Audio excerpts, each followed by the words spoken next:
Good morning, Africa. Yet again, we are here for the ULEAD ESC Events Bureau African Pulse Check-in. And today I have some people with me here in studio. So I'm first going to let them introduce themselves before we proceed.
Oh, sorry.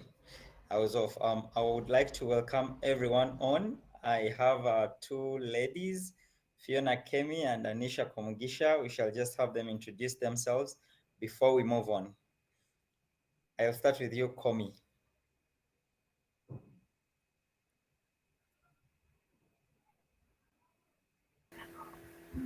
Hello. Like I've already said, my name is Anita Komjisha. I am a member of the East African Youth Ambassadors Platform. I am tuning in live from Bushenyi district, that's in the western part of Uganda. And I'm glad to be here. Komi, tell us what is happening in the Far West. Let's see what's happening in the Far West. To start, it's really chilly. I don't know how I'm not wearing a jacket. I think from my own house, there's a lot of online education going on here. You'll probably be interrupted by sounds of my sister's classes going on at some point or another. What else is going on? Lots of transfers in the district, sub-county changes. The lockdown is still much in effect here, so there's not much really going on. There are protests here and there, people that are tired of everything and are not getting enough provisions. And yeah, I think that's pretty much it. Given the opportunity, Komi, would you take to the streets to protest the lockdown? So today morning, I saw a tweet about the cabins that the Ministry of Health ordered, and they're finally here. And now the Ministry of Health wants was it 9 billion to register the cabins. I felt like really fired up. Someone give me a placard, and I'll probably be out in the streets because without vaccination and with the money being spent this way, that means we're still going to be in our houses much, much longer. So you'll probably see me on the streets sometime. So for colleagues from Uganda, I know that the lockdown is ending tomorrow, actually today. and the president is expected to Really? address the country tomorrow. So it's not that bad after all. And fingers crossed for everyone in Uganda. We now have David. David, talk to us. Yes, good morning, Sebastian, and good morning, team. Good morning. Yes, I'm called Emolot Alan David, and yes, the national coordinator of the African Union Youth Charter Hustlers, the Uganda chapter, and it's good to be here. As just the former speaker say that we are still in lockdown, and Sebastian, I think you're excited that we are getting off the lockdown. Eh? Yeah, and I'm excited too. But although I am so sympathetic for the many youth who, of course, have lost jobs, many of them, they don't know where to start from. Mental health has really been an issue in this lockdown because most of the youth were getting started, and boom, we go back to another 42, and we have totally been let down. So mental health has really been an issue, and we only look forward to seeing how maybe the easing of the lockdown will help, especially the urban youth, recover. Kampala is not easy, it's not really easy for now. Mm. I agree. I hear you. And when you mention mental health, I do remember something I read yesterday about Kenya, the Republic of Yeah. Kenya, being placed fourth in the highest number of depressed people in Africa, and it is ninth globally. And I think the people who made the research place about 1.9 million people in Kenya depressed, which is a very sad What? thing. Yes, it is very unfortunate that very many people are having mental issues, and most of them are probably not getting a good response or even medication for it. And speaking of Yeah. Kenya, we do have the youth ambassador, the East African Community Youth Ambassador from Kenya. He will tell us where he is, whether he's in his land or he has traveled away from Kenya. But Elias, talk to us.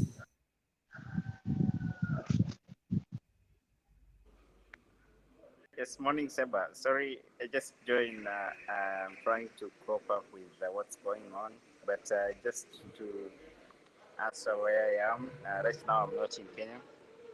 I'm in Dar es Salaam for an ESC related activity on youth.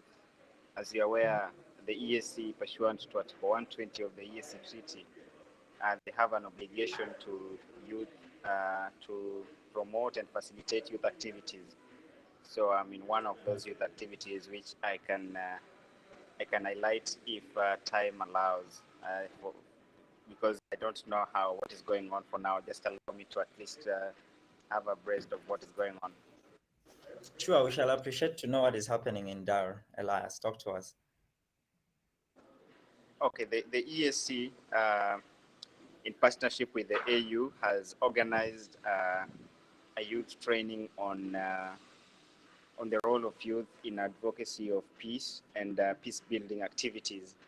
So there are youth leaders coming from different organizations, and I'm representing the East Africa Community Youth Ambassadors Platform, the ESC app, and together with fellow youth leaders from different organizations, we are being trained on how we can influence our fellow youth on participating in peace building activities.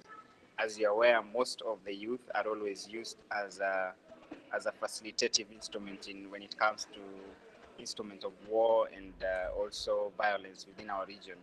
So it's better ESC to have focus on influencing these youth instead of being instruments of war. They be used as peace builders. So I think everything we are going to learn now, we are going to trickle them down to our fellow youth so that we can have a peaceful and a coexisting region for betterment of our people.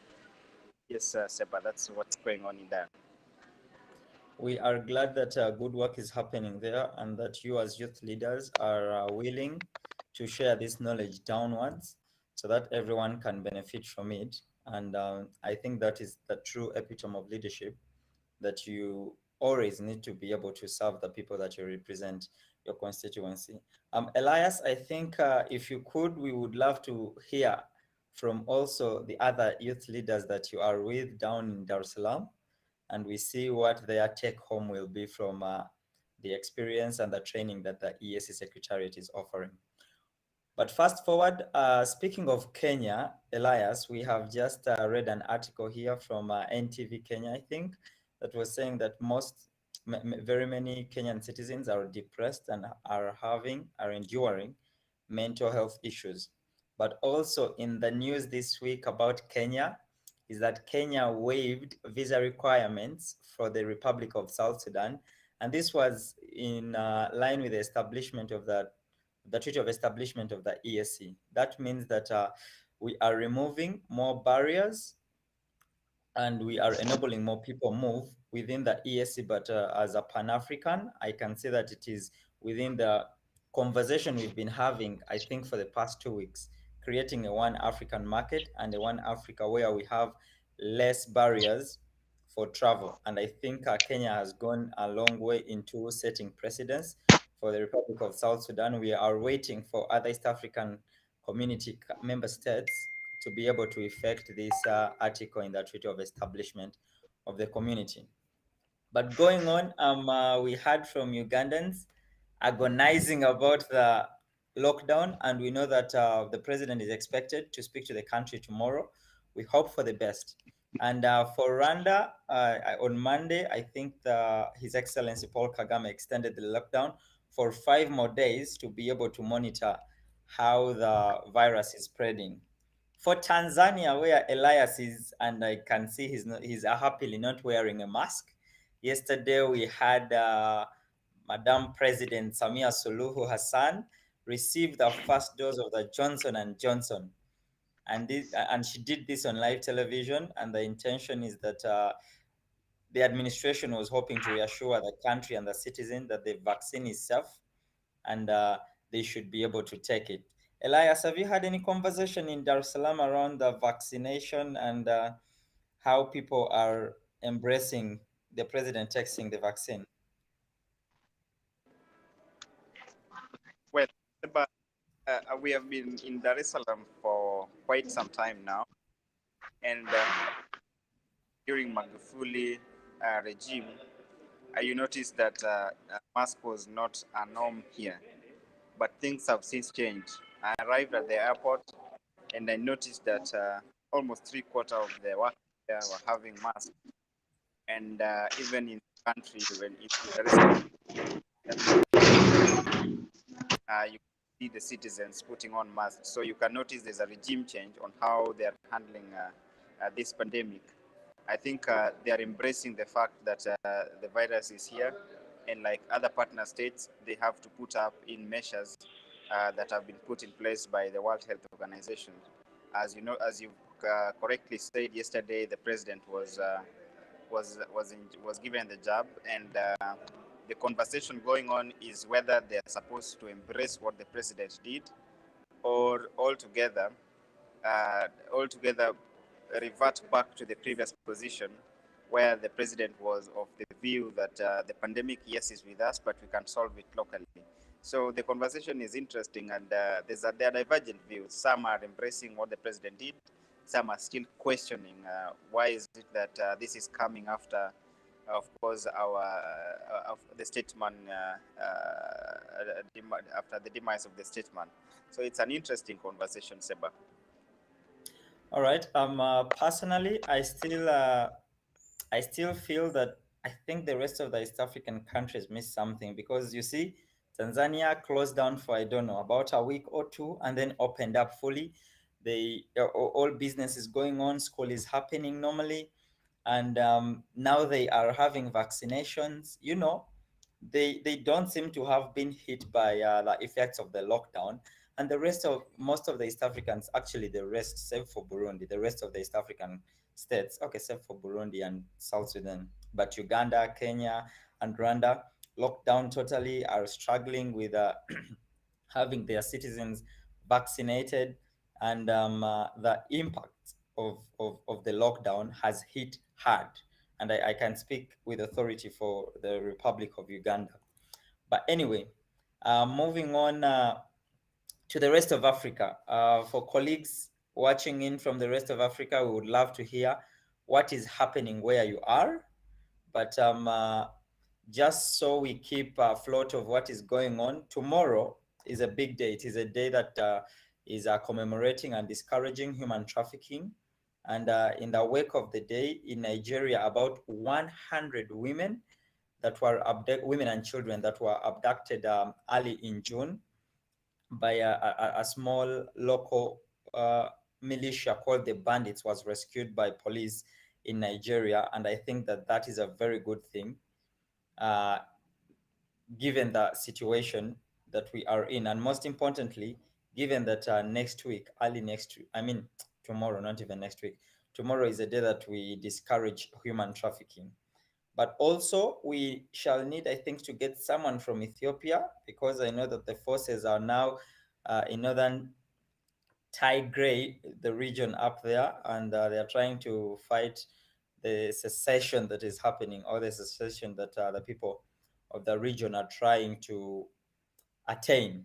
I think we shall also need to hear, colleagues from Ethiopia, what is happening there. We also need to hear about the situation in Tunisia.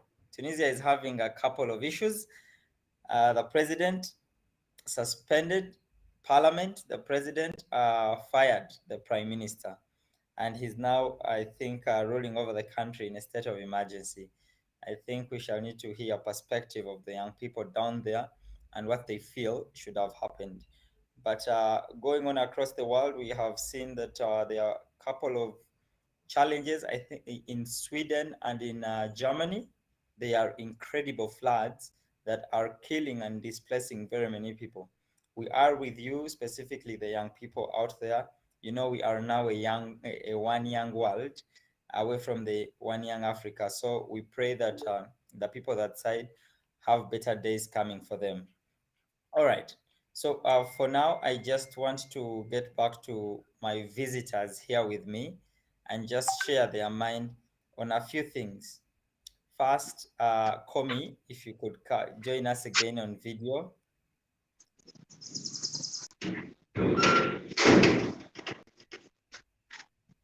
Komi?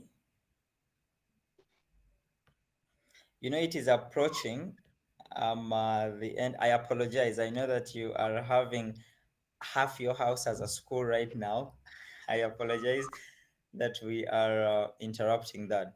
But you know, it is, I think, 2 days to August, and August is the most interesting month for the youth of East Africa and now Africa, because it is August when conversations of the Youth Leadership Summit, or the YouLead Summit, starts. I need to know, Komi, you as a young leader in East Africa, member of the East African Community Youth Ambassadors Platform, what would be your expectations of the YouLead Summit this year, considering the pandemic, considering the restrictions of travel? What would you as a young person want to see?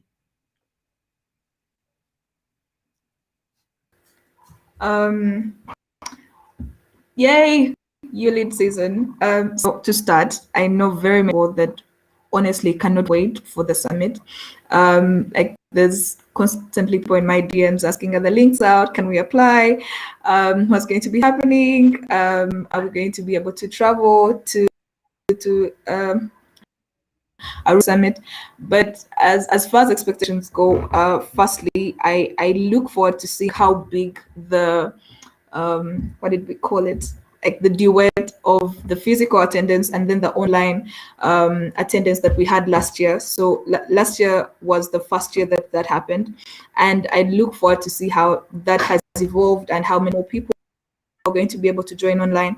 I'm especially glad because of how that's going to be happening, because that means more people get to attend without the restrictions of travel, and there are going to be so many stories of pandemic successes and innovations and how people have actually managed, despite all the challenges that they've had in business, in travel, in their families, with all the losses. And we're going to definitely like so much innovation, and I really look forward to that, because one thing about the summit is it brings it brings together, like, it brings together so much so much innovation and so much newness, like everything youth are doing right now, and you get to see it all in one place, and you realize, okay, there's so much going on, and there's so much that I can get to do as well. And so pandemic stories and us getting together and actually talking about how to advance, lots of things that have happened as well, like the AFC FTA. So I look forward to that being a part of the summit. Hopefully it will be, and we're going to get into that as well, and getting to see how the summit and the youth parliament at the summit, how we're going to get into tackling the political crisis that emerged throughout the year, and seeing how we advance with that as well. All right. Before I spill some tea about the summit, I will just have Calvin. Calvin, if you could introduce yourself, tell us where you are and what is happening there.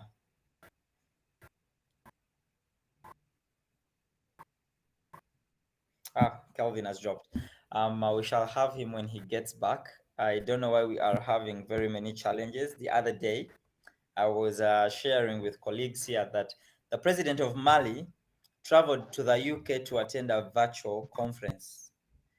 And his excuse was that he could not trust the internet connectivity in his country. It is still arguably one of the funniest stories I've had the whole week, for a head of state to travel because he does not trust the infrastructure of his country to provide a stable connectivity. I even don't know why he accepted to be part of a virtual conference. But anyway, that is a conversation that we need to interrogate as young people heavily on whether people who are not now, how do I put it, who are not of age with technology should be able to rule over an age of technology. But anyway, going forward, I told you that starting from the month of August, the ULEAD Summit portal is always open to have people apply to be part of the summit. And of course, I can say now, because this is no secret, that the summit, ever since the pandemic hit, because the summit leadership is one of young people, very astute in mind, the leadership decided the summit will happen twofold. It will be a hybrid summit where some people are physically in Arusha, but because of the travel restrictions and because of the coronavirus and the necessities of always testing when you're traveling, which makes travels extremely expensive and cumbersome, we shall also have the summit decentralized so that everyone who is probably having a cell phone can be part of the summit. And that is a good thing because previously we had the summit only limited to the people who are presently in Arusha, and that was not more than 1,000 delegates, which meant that the rest of the young people in East Africa and Africa would only wait for probably social media updates and probably videos from the summit and the summit reports, the post-summit agenda, to be able to keep up with what happened during the summit. But now when the summit is intended to be virtual, everyone, wherever you are across the continent, you can be part of the ULEAD summit that will be happening later this year in November. So, spilling some tea first. On the 1st of August, which will be a Sunday, I will have a few of my colleagues come in here and share with us what they intend to deliver for the summit. And some of these colleagues, for over this year, this month, the month of August, we shall be, first of all, highlighting alumni of the summit, people who have attended the summit, what have they achieved as alumni of the summit, and what do they expect, what do they wish for people who have never been part of the summit to pay attention to. Also, we have 3 pillars of the ULEAD summit. We have the youth in politics, youth in business, and youth in peace and security. So I also pledge to have the people who head those three dockets, the youth in business, the youth in peace and security, and the youth in politics, to be with us and tell us what they are preparing and what young people should be prepared to receive during the summit.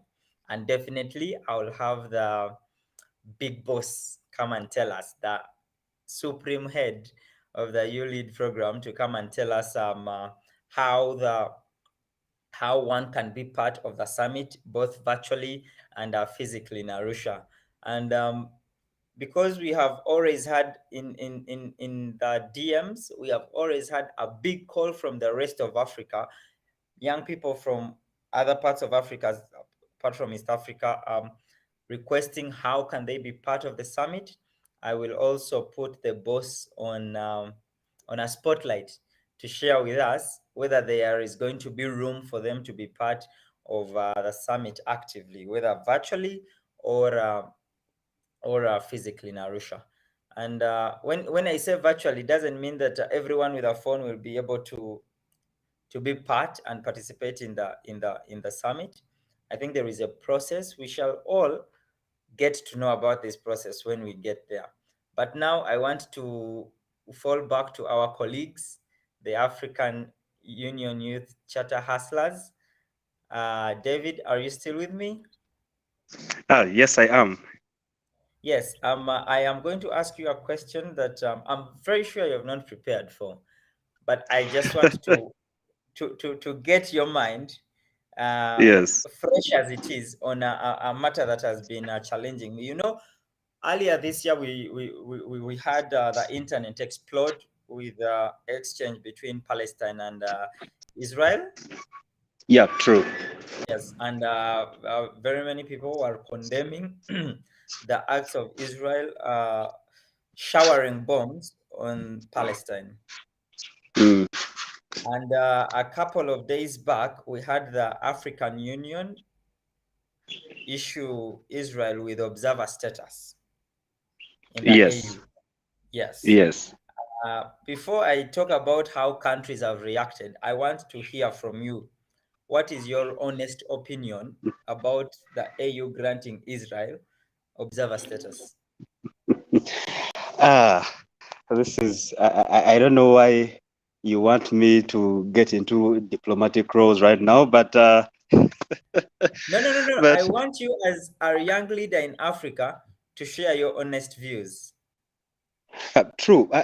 Actually, to do with maybe my views on the Israel-Palestine kind of clashes, or, since I think they started, I've totally been against. Those who maybe have been following my maybe WhatsApp statuses have been actually posting, trying to raise alarm amongst our youth leaders, trying to just condemn the acts by Israel. I know they were trying to justify, but literally, if you look at the detailed issues around the whole concept of the war and everything, and the whole attack, you realize the resemblance was more or less like our South Africans, the apartheid regime and everything. So I was totally against it, and seeing the African Union coming up to give Israel the observer status was really, I don't know, I was broken, really heartbroken, because we should be condemning as a nation or as a continent. We should be condemning acts of violence against humanity, no matter the reasons, no matter the justifications governments give or the African Union will give. That shouldn't have happened. And yes, I know the African Union also has its own reasons and everything, but mainly profit-related reasons, because probably they want to tap on the Israel's technology, Israel's, maybe finances and everything.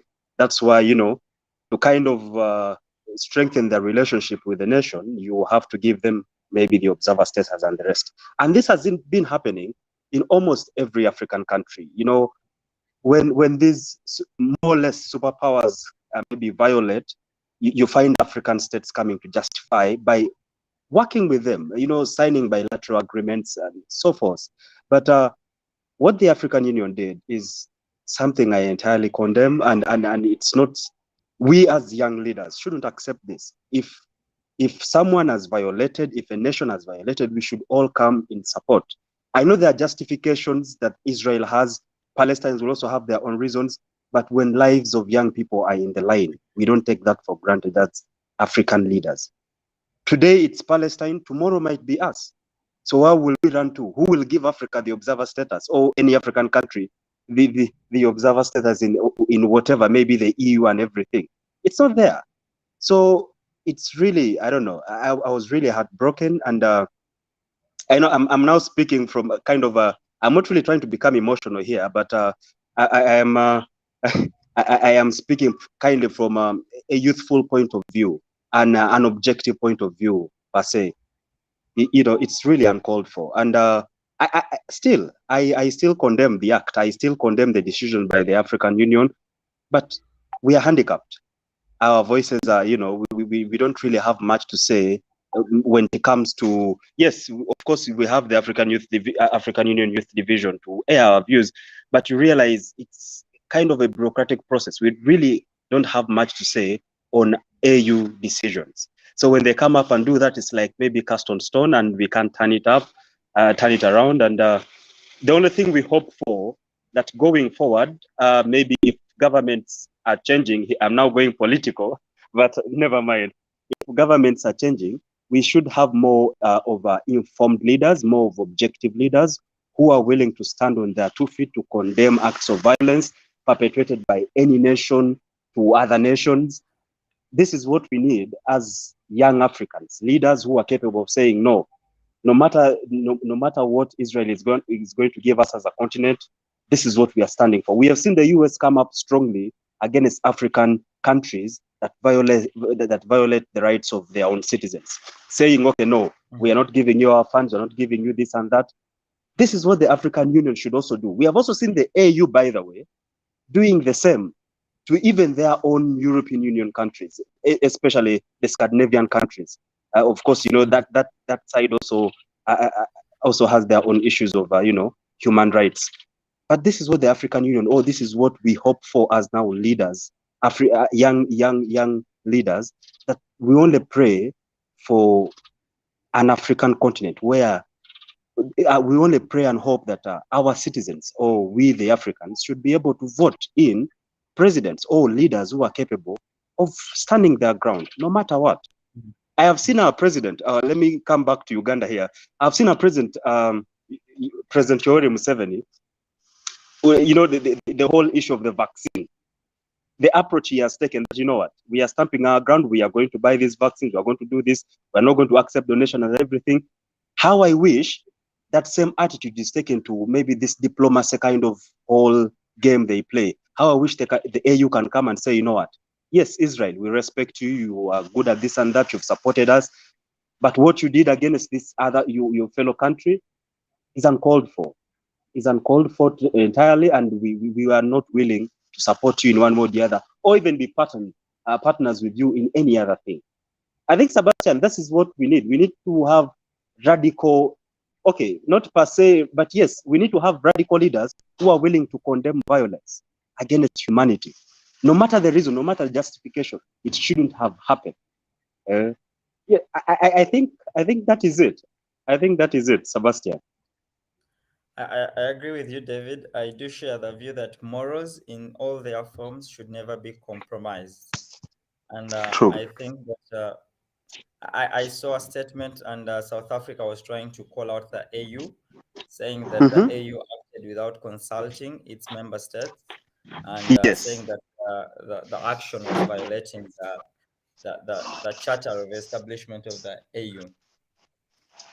Now, true, definitely. I do hope that we have more African member states come and give their position. I just want to hear what they think about the AU's decision to give Israel observer status in the AU. But anyway, as always, we should never last more than 30 minutes. And this is our cue to leave. So I will just request the colleagues here with me, David and Komi, to say goodbye to us, but in their local languages, so that we can call it a day. Okay, if I can go, growing up, I've grown up with two languages more or less. So we speak Swahili at home, and also we speak Ateso at home. So in Ateso, we say Ealama Noi. I think you're well familiar with that. Anyos Moi, that is let's meet tomorrow. And in Kiswahili, asante sana, tuonane kesho. Yeah, goodbye. Tommy, are you also going to bring us a litany of languages? They probably are not as sophisticated as David's, but what are we saying again?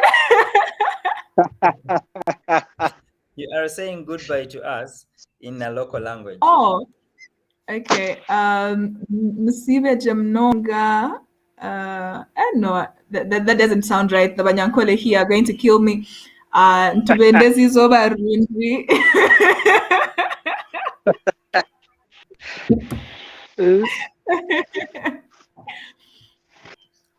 I guess that's it. Till tomorrow, good morning, Africa. Thank you. Bye-bye.